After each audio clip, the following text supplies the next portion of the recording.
আমার চিনতে পারছো না? তোমার ভাইপো আমি, তোমার ভাইপো। এই দেখো, এই দেখো। ওরে সুমন্দির ছেলে, ওরে সুমন্দির ছেলে, তা তুই এই ম্যাগি মার্কার শ্বাস কিসের জন্য? কি উল্টোপাল্টা কথাবার্তা? ওটা বাদ দে, আমি ভালো বাংলায় বলছি। মানে তুই এই যে হিজলে মার্কার সাথে কি মানে ঘটনা কি? মানে তো বুঝতেছি না, দড়ি দাঁড়া নিয়ে করে যাচ্ছি। হ্যাঁ, আমি ওই বিশ্ব সুন্দরী প্রতিযোগিতায় যাচ্ছি। তাহলে ঠিক আছে, কারণ তোমার সুন্দরী হতে হলে তোর তো আসলে বুরখা মুরখা পরা দরকার, তারপরে দরকার চুলমুল, এটা দরকার। তা সুন্দরী হবে, তাহলে এখন কি তুই ট্রান্সজেন্ডার হচ্ছে নাকি? কি ঠিক? সুন্দরী বললি না, বিশ্ব সুন্দরী? ওরা ওই যে বিশ্বের ওই যে আমাদের যে সুদর্শন পুরুষ, সুদর্শন পুরুষ বিশ্বের মধ্যে তাই হতে যাচ্ছে, সেখানে প্রতিযোগিতায় অংশগ্রহণ করতে যাচ্ছে। ও সুদর্শন পুরুষ হতে গেলে এরকম ম্যাগি মার্কা হতে হয় না? তুমি ওই যে কালকে দেখো নি যে ওই যে সুদর্শন পুরুষ যে নির্বাচিত হয়েছে? হ্যাঁ, আমি দেখেছি টিভিতে। হ্যাঁ, ও তোর ওই সুদর্শন পুরুষ হয়। তাহলে তো ডেরস ঠিক আছে।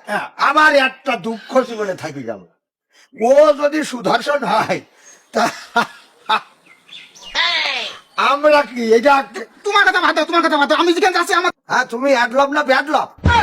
এ শালা, তোর যে চেহারা, ওই চেহারায় তুই স্টেজে উঠেছিস কিরাম করে, এটা কদিন শালা তুই হাসিছিস, তা মনে হচ্ছে যে সুসো পোচা খাইছিস শালা।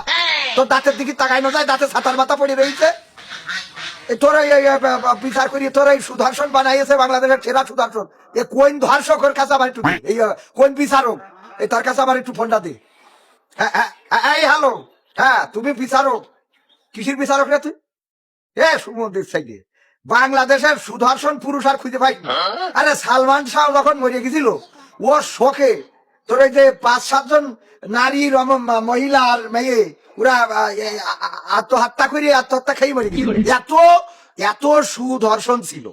তারপরে তোমার এই যে ইলিয়াস কাঞ্চন, তোমার এই যে কিরা সালমান, আরে আছে নাম, আমি তো করছি না। তাই এগুলো মানা যায়, কিন্তু এই যে অ্যাডলভ না ব্যাডলভ, এরে যে দিচ্ছিস কোন দুঃখী, ওর তো দেখে সে বমি ক্ষতি করতে 3 জন হাসপাতালে। হ্যাঁ, মানুষ ছিল না কার সুদর্শন, আর ওই দেখে আমার ভাতিজা এখন বেশি গরম দিয়ে না। আমি আমি কথা কই, খবরদার তুই কথা কলি বলে যে সুসো কথা খাইছি।